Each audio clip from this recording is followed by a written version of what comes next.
Exercise 1.4, question number 7.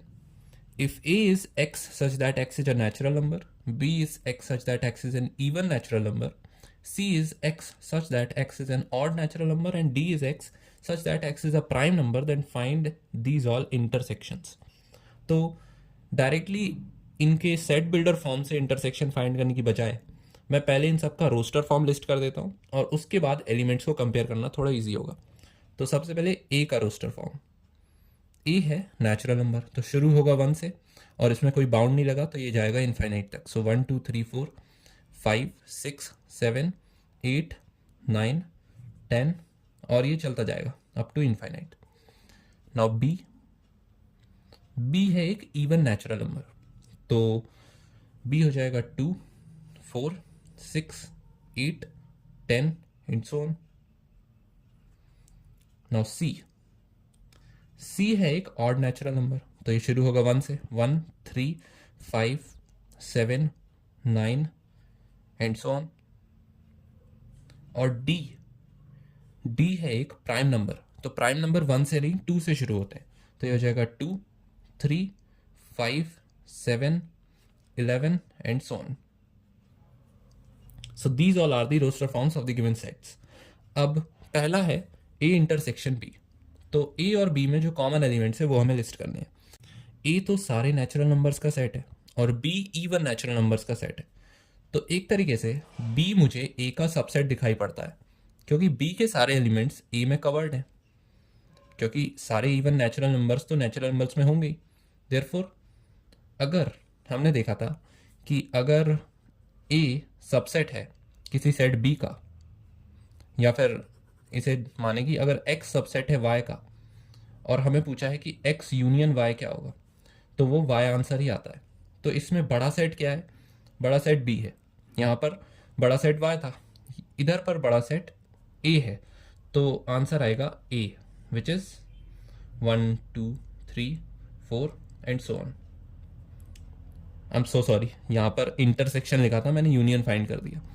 तो ये property तो हमने सीखी थी यूनियन के लिए, लेकिन अगर x y का सबसेट है और हमसे पूछा कि x इंटरसेक्शन y क्या होगा, तो उसमें वो छोटा वाला सेट आ जाएगा x, क्योंकि x और y में एलिमेंट्स उस छोटे वाले सेट के जितने ही कॉमन होंगे. तो इसका आंसर a नहीं होगा, इसका आंसर होगा b. तो ये है correct answer b, which is set of even natural numbers 2 4 6 8 and so on. तो ए इंटरसेक्शन बी में छोटा वाला सेट आएगा which is B. Now A intersection C, यहां पर भी सारे नेचुरल नंबर्स में ऑड नेचुरल नंबर्स तो होंगे, देयरफॉर इसका आंसर भी होगा छोटा वाला set which is C, which is 1 3 5 7 and 9. और ये हम वेरीफाई भी कर सकते हैं कि इंटरसेक्शन में अगर फर्स्ट क्वेश्चन में देखें तो इन दोनों में कॉमन एलिमेंट है 2, तो 2 आ गया. फिर इन दोनों में कॉमन एलिमेंट है 4, तो 4 आ गया. फिर इन दोनों में कॉमन एलिमेंट है 8, तो 8 आ गया. ऐसे करते करते इवन नेचुरल नंबर्स कॉमन आएंगे. और ए और सी में सबसे पहले 1 कॉमन है, फिर 3 कॉमन है, फिर 5 कॉमन है, फिर 7 देन 9, तो ये सारे ऑड नेचुरल नंबर्स आ जाएंगे. नाउ डी, ए और डी का इंटरसेक्शन. अब यहाँ पर प्राइम नंबर्स दिए हैं, ये भी सारे नेचुरल नंबर्स ही होते हैं. इसका मतलब ए इन तीनों के लिए एक यूनिवर्सल सेट का काम कर रहा है. यहाँ पर भी ये वाली प्रॉपर्टी लगेगी कि अगर x y का सबसेट है तो x इंटरसेक्शन y x ही आएगा. यहाँ पर d a का सबसेट है तो a इंटरसेक्शन d या d इंटरसेक्शन, ये दोनों एक ही बात है, वो d ही आएगा. तो विच इज 2 3 5 7 11 एंड सो ऑन. यहाँ पर भी हम देख सकते हैं a में 2 है, b में भी, d में भी 2 है, a में 3 है, d में भी 3 है, d में 5 है, a में 5 है, d में 7 है, a में 7 है, डी में 11 है, आगे ए में भी 11 है. तो these are the common elements. Now B intersection C. अब बी और सी दो बिल्कुल डिसजॉइंट सेट्स हैं. अगर देखा जाए बी एक सेट ये है, इसमें वो सारे नंबर्स हैं जो 2 से डिविजिबल है, तभी वो इवन नंबर्स है. और एक सेट सी है, इसमें वो सारे नंबर्स हैं जो 2 से डिविजिबल नहीं है, तभी वो ऑड नंबर्स हैं. तो इवन और ऑड, इन दोनों सेट्स में कुछ भी कॉमन है ही नहीं. इसका मतलब ये दोनों सेट्स डिसजॉइंट सेट्स हैं. डिसजॉइंट सेट्स का मतलब है कि इन दोनों सेट्स में कुछ भी कॉमन नहीं होगा, और कॉमन ना होने का मतलब कि इनका इंटरसेक्शन फाई आएगा. So we can say that B intersection C is phi if B and C are disjoint sets. Therefore fourth का आंसर आएगा फाई, क्योंकि बी और सी में कोई भी एलिमेंट कॉमन नहीं है. अब बी और डी में सिर्फ एक एलिमेंट कॉमन है विच इज 2, क्योंकि अगर डी प्राइम नंबर है तो पहला इवन प्राइम नंबर सिर्फ 2 होता है. उसके बाद के जितने भी प्राइम नंबर्स हैं वो इवन नहीं हो सकते, क्योंकि अगर वो इवन हो गए तो उन्हें 2 से डिविजिबल होना होगा.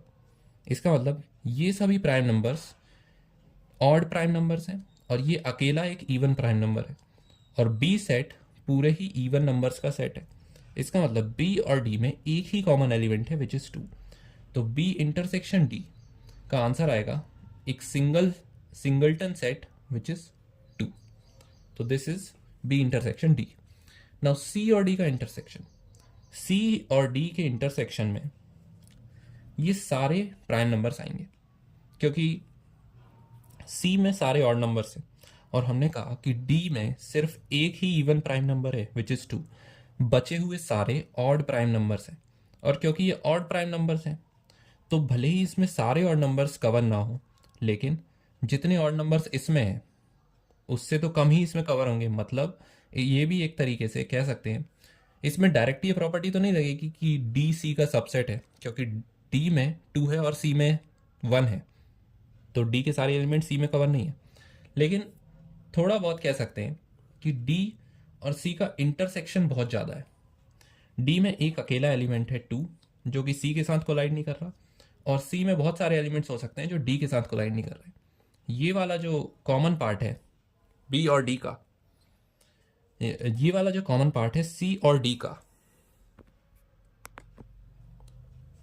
यहीं पर सारे के सारे ऑड प्राइम नेचुरल नंबर्स हैं.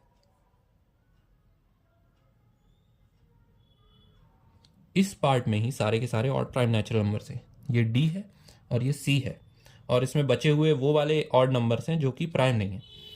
यहाँ पर सारे ऑड नंबर्स हैं जो कि प्राइम भी है और नेचुरल नंबर भी है, और ये अकेला एक एलिमेंट है 2 जो कि इन दोनों से ही अलग है, क्योंकि ये इवन प्राइम नेचुरल नंबर है. इसका मतलब सी और डी के इंटरसेक्शन में पूरा डी तो नहीं आएगा, लेकिन ये वाले नंबर्स जरूर आएंगे, 3, 5, 7, 11 एंड सो ऑन. ये बचे हुए एलिमेंट्स सी और डी के इंटरसेक्शन में आएंगे. So these all are the answers of the given questions.